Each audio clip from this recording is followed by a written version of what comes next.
Ons kan dan na die woord van die Here toe gaan en ons blaai vanoggend na Markus 14. Markus 14 van vers 12 af.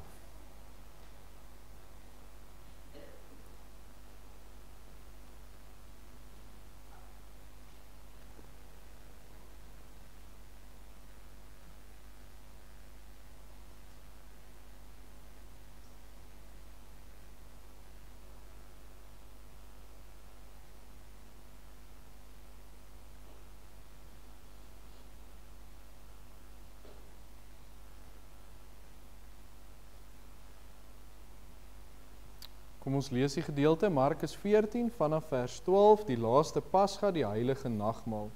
En op die eerste dag van die ongesuurde brode, wanneer hulle gewoonlik die Pasga geslag het, sê sy disippels vir hom, waar wil jy hê moet ons gaan klaarmaak, dat u die Pasga kan eet?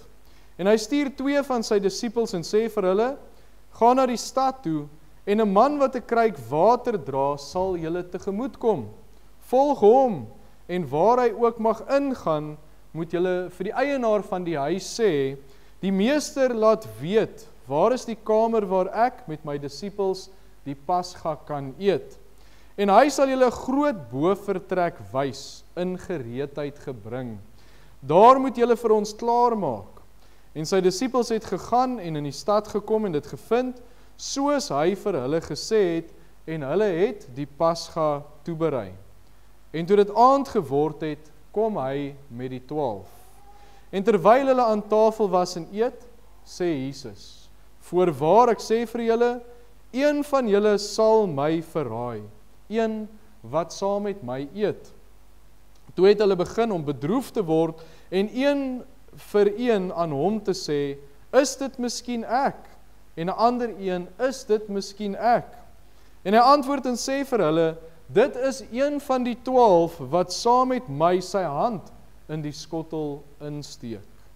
Die seun van die mens gaan wel heen, soos daar van hom geskrywe is, maar wee daardie man deur wie die seun van die mens verraai word. Dit sou vir hom goed gewees het as daardie man nie gebore was nie. En terwyl hulle eet, neem Jesus brood en nadat hy gedank het, breek hy dit en gee dit aan hulle en sê, neem eet, dit is my liggaam. Toe neem hy die beker en nadat hy gedank het, gee hy dit aan hulle en hulle het almal daaruit gedrink. En hy sê vir hulle, dit is my bloed, die bloed van die Nuwe Testament, wat vir baie uitgestort word. Voorwaar ek sê vir julle, ek sal nooit meer van die vrug van die wynstok drink nie, tot op daardie dag, wanneer ek dit nuut sal drink in die koninkryk van God. En toe hulle die lofsang gesing het, het hulle uitgegaan na die Olyfberg. Ons lees vanoggend net so ver vanuit die woord van die Here. Jy kan net so bly sit, kom ons buig die hoofde en dan bid ons net eers saam as gemeente. Wonderlike Here, ons kom sê vir U dankie vir hierdie dag, ons kom sê vir U dankie vir die feit dat ons hier kan wees, Here, en dat ons weet, daar's nie 'n beter plek om te wees as waar U die belofte gee, U is teenwoordig nie, en so sê U, waar 2 of meer in U naam vergader, is U teenwoordig. Nou beweeg ons hier in, Here, in U teenwoordigheid, saam met kinders van die Here, en ons het 'n verwagting, Here, om U woord te hoor. Ons het 'n verwagting om nader aan U te beweeg, ons het 'n verwagting om U woord in ons lewens te ervaar en toe te pas. En sê ons dankie, Here, ook vir die gedeelte wat ons nou so kon lees. Here, iets wat soveel jare terug gebeur het, maar nog so groot impak op ons lewens kan hê, waar ons vandag weer, Here, die nagmaal gaan gebruik, dit wat U daar ingestel het. Bid ons ook nou al, Here, dat ons harte voorbereid sal wees vir die nagmaal, en dat U ons daardeur sal verkoop, sal opwek, sal opbeer, om hierdie pad met U te stap. En dankie, Here, die grootste wonderwerk van dit alles is dat U dit gedoen het, Here, vir verlore sondaars. Nie vir mense wat perfek is nie, nie vir mense wat geen foute maak nie, Here, maar U het dit gedoen vir normale mense wat sonde het, wat foute het, en U het daardie vergifnis gebring. En dank ons U daarvoor, Here, dat ons dit kan ervaar. Ons bid ook so vir ons gemeente, Here, ons het op hierdie briefie gesien, hoeveel mense is daar in ons gemeente waarvoor ons kan bid, en so wil ons elke naam na U toe bring, Here, hulle wat deur 'n moeilike tyd gaan, hulle wat siek is, Here, hulle wat miskien vir operasies gaan, ons bring al daardie name na U toe en bid, dat U met hulle sal wees. Ook oom Hannes Whiteman, wat sy naam bygekom het, Here, dat U vir hom sal dra in hierdie tyd. Ons sê ook dankie, Here, vir oom Harry wat vir hier is, en waar dit met sy operasie goed gegaan het, en ons maar net vir U daarvoor kan dankie sê. Ons bid so ook vir alles wat voor lê, Here, ons het 'n gemeenteafsluiting, 'n Kerssangdiens, geloftediens, al hierdie dinge, Here, en ons doen dit tot U eer, ons doen dit omdat ons U wil verheerlik deur ons gemeente en deur ons dienste, en bid ons, Here, dat U elke aktiwiteit wat ons het vir die res van hierdie jaar, dat U dit sal seën. En dat hierdie tyd, Here, nie net 'n Kerstyd sal wees van kersbome en geskenke en goed nie, maar dat mense sal besef, Here, U is die rede hoekom ons dit vier. Of U op daardie dag gebore is of nie, Here, ons vier dit op daardie dag om vir U dankie te sê dat U aarde toe gekom het. En dat U ook, soos ons vandag die nagmaal vier, gekom het om te sterf vir ons sondes. Ons sê dankie, Here, dat ons dit alles kan bid in die wondernaam van Jesus Christus alleen. Amen. Ons begin dan so met ons teks van oordenking, en ons praat vanoggend oor die gedeelte, en dan net hierdie vers gaan ek vir u lees, vers 12. En op die eerste dag van die ongesuurde brode, wanneer hulle gewoonlik die Pasga geslag het, sê sy disippels vir hom, waar wil jy hê moet ons gaan klaarmaak, dat u die Pasga kan eet? En praat ons dan eintlik vanoggend oor twee gedagtes wat in mekaar invloei, en dit is die laaste Pasga, maar wat ook dan natuurlik die eerste nagmaal is. Nou, een van die bekendste skilderye wat 'n mens kry in die wêreld is The Last Supper. Ek weet nie of u hom so mooi op die bord kan sien nie. Hy is mos deur die bekende Leonardo da Vinci geskets, en hy probeer uitbeeld wat gebeur het by die laaste Pasga, of nou vir ons die eerste nagmaal. Maar so 'n skildery kan nie eintlik uitbeeld wat daardie dag werklik gebeur het nie, want ons het die gedeelte gelees, daarvan vers 12 af, en in hierdie gedeelte is die Here Jesus 3 keer aan die woord. 3 keer wat hy met sy disippels praat. Die eerste keer praat hy oor die plek van die Pasga, die tweede keer praat hy oor die persoon wat hom gaan verraai, en die derde keer bedien hy vir die heel eerste keer die nagmaal, soos ons dit vandag het. So 3 keer wat die Here Jesus praat, wat kragtig is, waaruit ons kan leer. Dit is eintlik so mooi, in die Engelse Bybels is die Here Jesus se woorde mos in rooi gedruk, dat 'n mens kan sien, maar dis Jesus wat nou aan die woord is. Ons moet oplet, ons moet luister, dis belangrik, daai woorde is in rooi. Maar net so 'n bietjie agtergrond, ons kan baie maklik oor die gedeelte lees, en net so vinnig deur dit scan, en nie eintlik weet wat in die agtergrond gebeur het nie. So net so vinnig, hulle was dan besig met die eerste dag van die ongesuurde brode, wat die Pasga gevier word. Nou dis mos nou eintlik Joodse tradisies en Joodse feeste, wat hulle mee besig was. Nou die Pasga, of in Engels, ek dink die woord is bietjie meer bekend as die Passover, is die ete wat die Jode gevier het, wat in Egipte gebeur het, met die laaste plaag, die feit dat die Here die eersgeborenes beskerm het as hulle 'n lam geslag het en die bloed aan die deurkosyne mos gestryk het, daaraan geverf het, dan is die eersgeborene gered. Die verderwer het verbygegaan en hulle is gered, maar die Egiptenare se eersgeborenes het gesterf.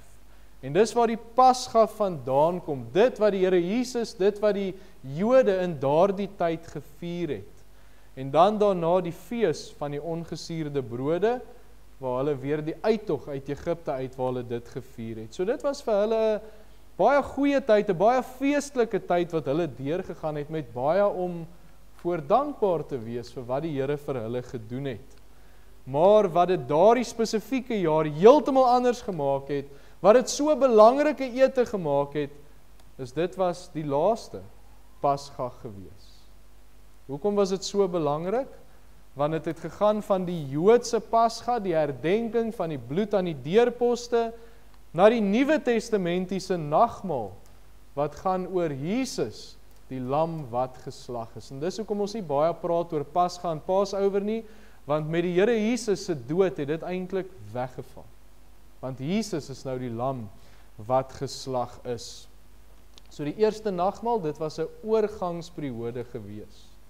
Behalwe vir dit, was dit ook vir daardie 12 manne saam met die Here Jesus eintlik 'n afskeidsete gewees. Hulle het dit nie besef nie, maar dit was die laaste ete saam hulle meester, wat hy uiteindelik ook gevange geneem sou word en aan die kruis sou sterf. So soos ons ook besig is met eindjaarfunksies en afsluitings, was dit hulle afskeidsete gewees. Maar hier in Markus 14 was die Here Jesus se afskeidsete nie omdat dit die einde van die jaar was nie, maar omdat dit na 3,5 jaar van sy aardse bediening die einde was. Waar hulle daar in die bovertrek in Jerusalem bymekaar gekom het, voor Jesus gevange geneem is, voor hy gekruisig is. En die disippels het dit nie eers geweet nie. En in hierdie gedeelte het ek reeds gesê 3 belangrike goed wat uitstaan, terwyl die Here Jesus aan die woord is. Die eerste ding wat uitstaan is, voor hierdie afskeidsete stuur die Here Jesus vir Petrus en Johannes met die taak om vir hulle 'n plek te gaan kry waar hulle die Pasga en dan uiteindelik die eerste nagmaal sal hou. Die tweede ding is, tydens die Pasga kom daai belangrike waarskuwing oor die wat die Here Jesus sou verraai. En die derde ding, die Here Jesus stel uiteindelik die nagmaal in. Hy praat met die oog op wat sou later gebeur. Belangrike lesse wat ons daarin sien, en dis lesse wat nie net daardie dag daar was nie, of nie net die jare daarna nie, maar deurloop en tot vandag toe nog vir ons baie betekenis het. Vanoggend nog, baie belangrike dinge wat ons hierin kan raak sien, waar ons vandag ook die nagmaal gaan vier, dink ons terug aan daar waar die Here Jesus die nagmaal ingestel het. By die laaste Pasga, wanneer ons daaraan dink, gaan ons daai 3 lesse duidelik sien, waar Jesus 3 keer aan die woord was. En daarom is dit vir ons so belangrik. Jesus, die woorde van die 3 enige God, is dit wat ons gaan hanteer. En hierin is lesse wat ons gereeld aan herinner kan word. Dit is lesse wat ons as kinders van die Here gedurig op die regte pad hou, wat ons kan versterk, wat ons bemoedig, wat ons staande hou. En soos hier by die laaste Pasga, kom ons ook rondom die nagmaaltafel om dit te gebruik, om te herdenk wat die Here Jesus gedoen het, herinner te word aan die feit dat hy aan die kruis gesterf het. Maar ons gaan ook by dit alles uitkom met die nagmaal, maar so is daar mos sekere vereistes waarin ons moet voldoen om die nagmaal te gebruik. Vereistes wat duidelik in die woord gestel word. Dat ons nou by gaan kom as ons aan die nagmaaltafel sit. Maar dan het die Here Jesus die nagmaal ingestel terwyl sy disippels daar was, terwyl sy navolgers daar was. En so is die nagmaal mos vir kinders van die Here. Maar ook die boodskap wat hy gehad het vir kinders van die Here. So kom ons gaan kyk vanoggend na daai 3 belangrike goed by die instelling van die Paasfees, by die Pasga, by die instelling uiteindelik van die nagmaal. En ons sien watter 3 lesse kan ons leer. Ons begin eerstens met die laaste Pasga en Jesus se plan. En dit is so mooi dat alhoewel daar 'n verhaal is wat ons lees, is daar soveel wat in die agtergrond reeds gebeur het. Die gedeelte daarvan vers 12 af begin met die opdrag. Die Here Jesus gee vir hulle daardie opdrag en hy stuur 2 van sy disippels. Hy sê vir hulle, gaan na die stad toe en 'n man wat 'n kruik water dra sal julle tegemoet kom, volg hom. Nogal 'n interessante opdrag om vir iemand te gee. En dis nou een van daai oomblikke in die skrif waar 'n mens die prent so sien voor jou afspeel. Hierdie vreemde opdrag, iets wat onmoontlik klink, maar dit was die Here Jesus se plan gewees. So die Here Jesus gee die opdrag, die 2 disippels is toe daar weg, hulle gaan na Jerusalem toe, en daar vind hulle 'n man wat 'n kruik water dra. En die wonder is, die Here het dit eintlik so fyn beplan, dat hierdie disippels daar kom in Jerusalem, en daar's 1 man wat 'n kruik water dra. Dit kon anders gewees het, maar dit was nie, en slegs daai 1 man, vanuit duisende in Jerusalem, dra hierdie kruik water, en hierdie man gaan nie net by enige huis in nie, hy kom by 'n spesifieke huis, waar daar klare kamer reggemaak is, vir die Here Jesus en sy disippels. So is eintlik 'n wonderwerk, want hoe is dit moontlik? Wat is die kanse, dat so iets gebeur? Maar die Here Jesus het geweet, dit gaan plaasvind. Hy het geweet, die kamer is reeds vir hulle voorberei. En so het die Here Jesus altyd 'n plan. Net so het hy ons vir die disippels gesê, voordat hy Jerusalem ingaan, om 'n esel te vind, en ons lees in Matteus 21, waar Jesus die esel kry met die eselin wat hy in Jerusalem inry, spesifieke opdragte, waar die Here Jesus keer op keer net wys. Hy het 'n plan, hy is in beheer, en 1 uit 1000 goed wat gebeur, die esel wat vasgemaak is, die man met die kruik water, presies soos die Here Jesus dit beplan het. So ons weet hieruit, hy het 'n plan, en hy weet waarna toe hy beweeg. So as ons nou na die Pasga kyk, en ons kyk wat hier gebeur het, en ons kyk na wat die les vir ons daarin is, dan besef ons, Jesus het altyd 'n plan. Nie net met die Pasga en in Jerusalem en met die esele nie, maar altyd. Die Here Jesus het 'n plan met ons lewens as kinders van die Here. Die Here weet waarvandaan ons kom, die Here weet waarheen ons op pad is, hy weet wat gebeur. Nou net om 'n voorbeeld te gebruik, dit wat met die disippels gebeur het. As ek nou vir u moet sê, u moet na die nuwe Spar apteek toe gaan, en daar instap, en daar sal julle 'n man kry met 'n pink hemp en 'n blou das, en hy gaan daar voor staan met Jolien ken nou die medisyne beter, maar met sekere medisyne daar in sy hand. Wat is die kanse dat dit gebeur? Die kanse is amper niks nie. Maar dis die punt gewees, die Here wys daar vir hulle. Al is dit eintlik onmoontlik, vir hom is enigiets moontlik. Sy plan is fyn uitgewerk. Hy weet waar hy ons wil hê. Hy weet wat die toekoms vir ons inhou, en hy weet waar hy ons wil gebruik, want natuurlik ons lewens is om hom te verheerlik. Daar's soveel in die skrif, en dis bekende verse, ek lees dit, maar ek seker u ken die verse. Romeine 8 vers 28, ons weet dat vir hulle wat God liefhet, alles ten goeie meewerk, natuurlik vir die saak van die Here ook. Jeremia 29 vers 11, want ek weet watter gedagtes ek aan gaan julle koester, spreek die Here gedagtes van vrede, nie van onheil nie, om julle 'n hoopvolle toekoms te gee. En dan een wat seker bietjie minder bekend is, Spreuke 16 vers 9, die hart van die mens dink sy weg uit, maar die Here rig sy voetstappe. Die Here het 'n plan vir elkeen van ons se lewens. Maar dan kom hy met opdragte. Hy het vir die disippels gesê, gaan kyk waar daardie man met die kruik is.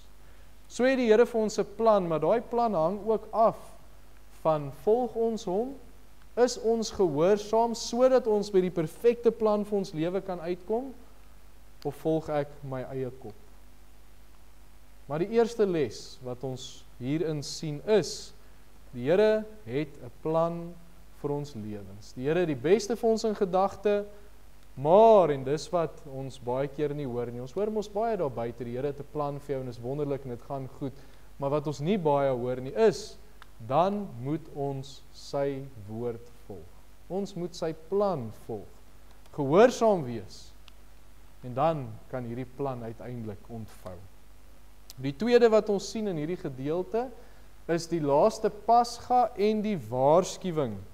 Markus 14 vers 8, en terwyl hulle aan tafel was en eet, sê Jesus, voorwaar ek sê vir julle, een van julle sal my verraai, een wat saam met my eet. So die tweede keer wat die Here Jesus aan die woord is, die tweede les wat ons leer, die disippels sit nou saam met die Here Jesus aan die tafel, en hy praat dan met hulle, en hy maak 'n baie ontstellende uitlating. So mens dink, wie was daar saam met hom? Dis die naastes aan hom gewees, die 12 manne wat alles opgeoffer het om hom te volg, hierdie mense naby aan hom, en hy sê vir hulle, een van julle gaan my verraai. Dit moes vir die meerderheid van die disippels 'n groot skok wees. En hulle het seker begin vra, maar is dit ek? Is dit hy? Is dit hierdie een? En hulle is bekommerd. Want hierdie manne wat vir 3,5 jaar saam met die Here Jesus beweeg het, saam met hom geleef het, sy woorde gehoor het, hom leer ken het, wat geweet het wie hy is, een van hulle gaan hom verraai. Maar dan kom die Here Jesus weer spesifiek, en hy sê, dis die een wat sy hand saam met hom in die skottel gaan steek. En ek dink die disippels was verbaas en het rondgekyk en mekaar seker begin verdink. Nie enige een van hulle het geweet kan wees behalwe die skuldige self. Want Judas Iskariot het toe klaar begin onderhandel met die Joodse raad om Jesus te verraai. Hy het klaar geweet. En dit het toe so gebeur. Maar die Here waarsku nie net hierdie een, hy waarsku ook vir Petrus, dat Petrus hom sou verloon. In dieselfde hoofstuk in Markus 14, net 'n bietjie verder aan, in vers 31 sê hy, maar hy het nog baie meer aangehou en gesê, moes ek saam met u sterwe, ek sal u nooit verloon nie. En so het almal ook gesê. Petrus het nie beplan om die Here te verloon nie, maar die omstandighede het hom in 'n mate daarna toe gedwing. Maar daar was 'n waarskuwing gewees. Die Here het gesê, iemand gaan die Here Jesus verloon. Judas het dit beplan, maar Petrus bewys dit kan met enigiemand gebeur as 'n mens nie versigtig is. En daarin is die waarskuwing. Ons as kinders van die Here vandag moet versigtig wees om die Here Jesus nie te verraai nie. Nou dadelik, ek hoop die vraag is, maar hoe verraai ons die Here Jesus? Hoe kan ons hom verraai, sodat dit nie met ons gebeur nie? En is eintlik baie eenvoudig. Die eerste manier wat ons die Here Jesus verraai is deur sonde. Hy het aan die kruis gesterf, hy het hierdie groot werk gedoen, hy het sonde vergewe, en nou lees ons 1 Korintiërs 10 vers 12, daarom wie meen dat hy staan moet oppas, dat hy nie val nie, so 'n mens moet versigtig wees, om die Here nie te verraai deur sonde nie. Dan die tweede manier wat ons hom kan verraai is, deur verkeerde leringe. Deur dit te glo, deur verlei te word deur verkeerde leringe, maar ook om dit te verkondig. Ander waarhede as wat die woord van God gee. Nou ek gaan nie vanoggend uitbrei oor ander kerke en ander gemeentes en ander goed nie, maar gaan kyk wat in ons land aangaan. Hoeveel mense verraai die woord van God, verdraai die woord van God. Ons moet by die woord bly. Galasiërs 1 vers 16 skryf Paulus, hy sê, ek verwonder my dat julle so gou afvallig word van hom, wat julle deur die genade van Christus geroep het na 'n ander evangelie toe. En dan, net so vandag 'n derde een, 'n mens kan die Here verraai deur eenvoudig lou te word. Openbaring 3 leer vir ons, as ons 'n lou kind van die Here is, gaan nie meer kerk toe nie, my Bybel lees word afgeskeep, my gebede word al hoe minder en minder, dan lees ons Openbaring 3 vers 15 en 16, waar die Here Jesus aan die woord is, hy sê, ek ken jou werke. Ons het laasweek gesien, ons kan dit nie wegsteek nie, die Here ken dit. Ek ken jou werke, dat jy nie koud is en ook nie warm nie, was jy tog maar koud of warm, maar nou, omdat jy lou is en nie koud of warm nie, sal ek jou uit my mond spieg. Maar dan vers 20, kyk, ek staan by die deur en ek klop. En as iemand vir my oopmaak, sal ek saam met hom ingaan en 'n maaltyd vier. So die Here Jesus sê, julle het lou geword, maar ek klop aan die deur, maak vir my oop, maak reg. Moenie die Here Jesus verraai deur lou te wees nie. Die gedagte is, die Here Jesus kan verraai word. Deur sonde, verkeerde leringe, deur lou te word, maar wat kan ons as kinders van die Here doen om hom nie te verraai nie, want ons wil nie. Net soos Petrus gesê het, Here, ek sal dit nooit doen nie. Soos ek seker ons elkeen sê ook, ons sal dit nooit doen nie, ons wil nie, ons kan nie die Here verraai.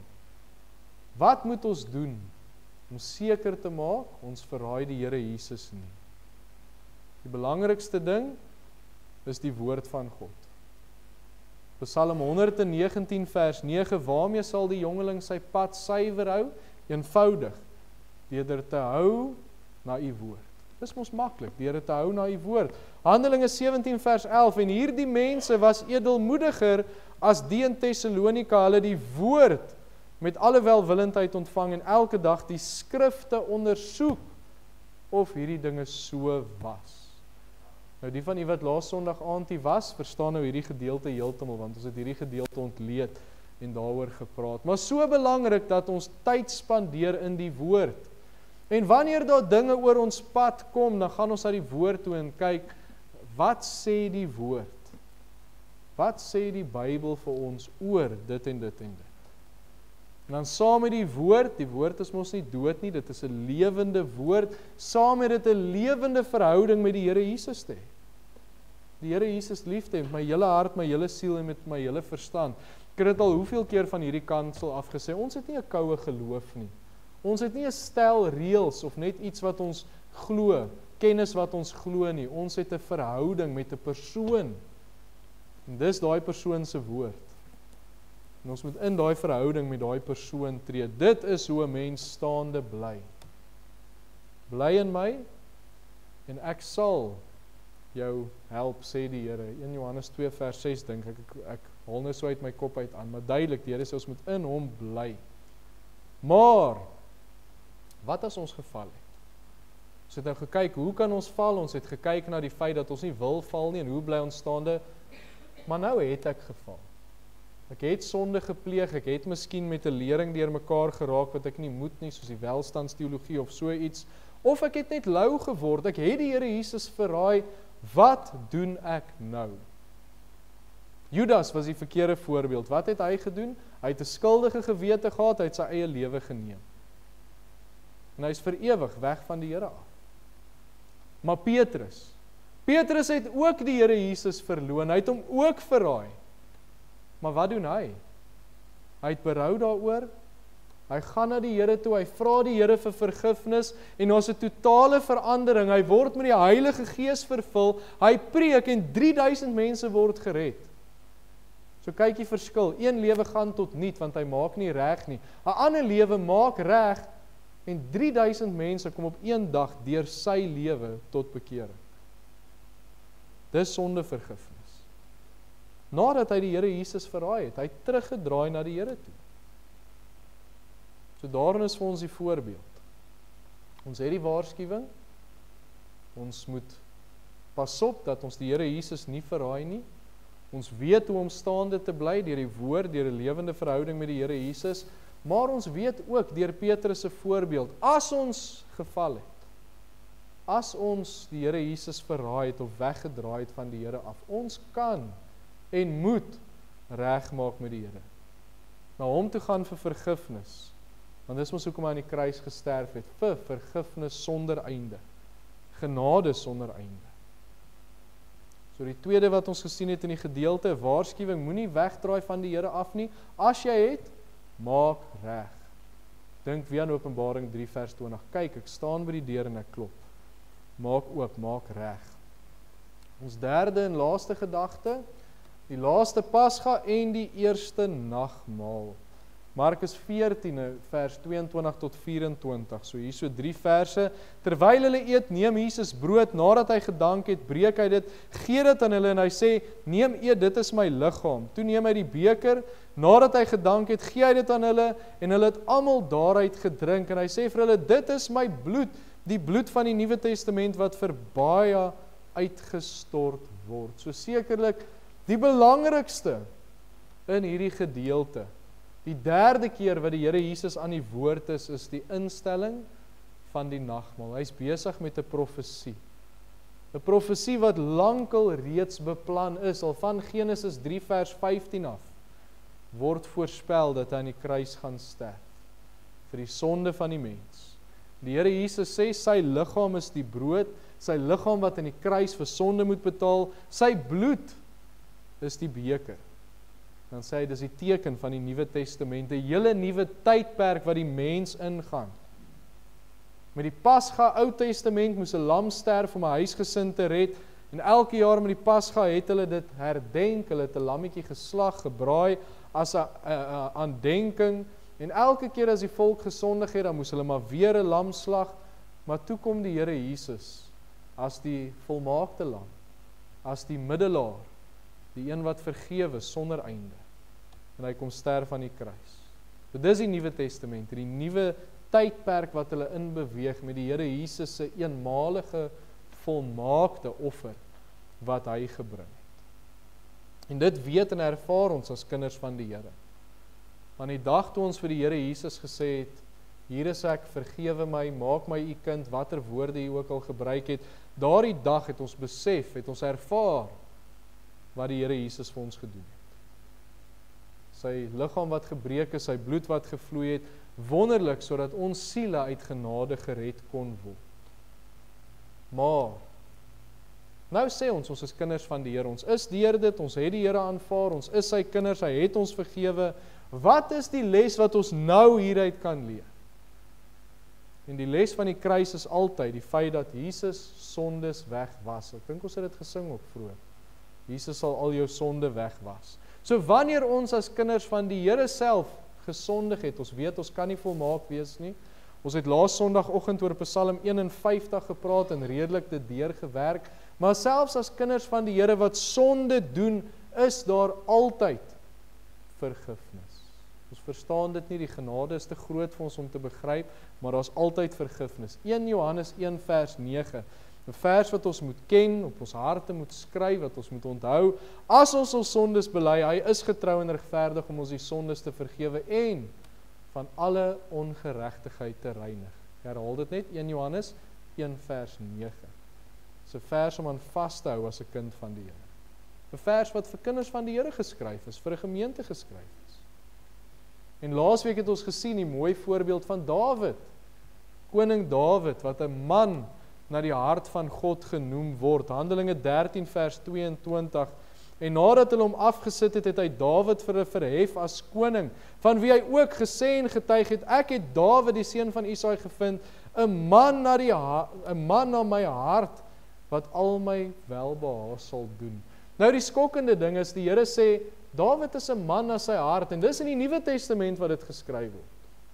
Terwyl Dawid 'n moordenaar was, terwyl hy oorspel gepleeg het. Hoe kan die Here sê hy is 'n man na sy hart? Baie maklik. Sy sonde is vergewe. Psalm 32 vers 1, ek dink ek het dit laas Sondag ook aangehaal.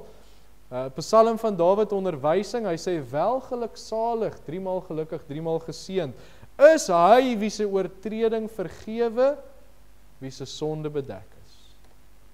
Belangrike les vir ons, in 'n wêreld omring deur sonde, val ons as kinders van die Here ook. Ons maak foute, en ons sondig. Maar dit maak nie, dat ons nie meer kinders van die Here is nie, want hy het die prys eenmaal betaal, en wanneer ons daai sonde na hom toe vat en vir vergifnis vra, dan vergewe hy ons elke keer.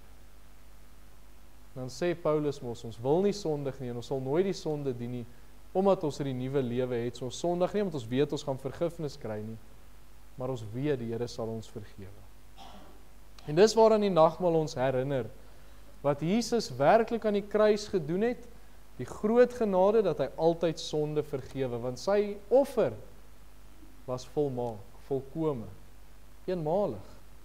Die laaste belangrike gebeurtenis herinner ons dat Jesus ons sonde vergewe, hy was ons skoon, wanneer ons sonde bely. En daarmee sluit ek af. 3 belangrike lesse wat ons leer in hierdie een gedeelte.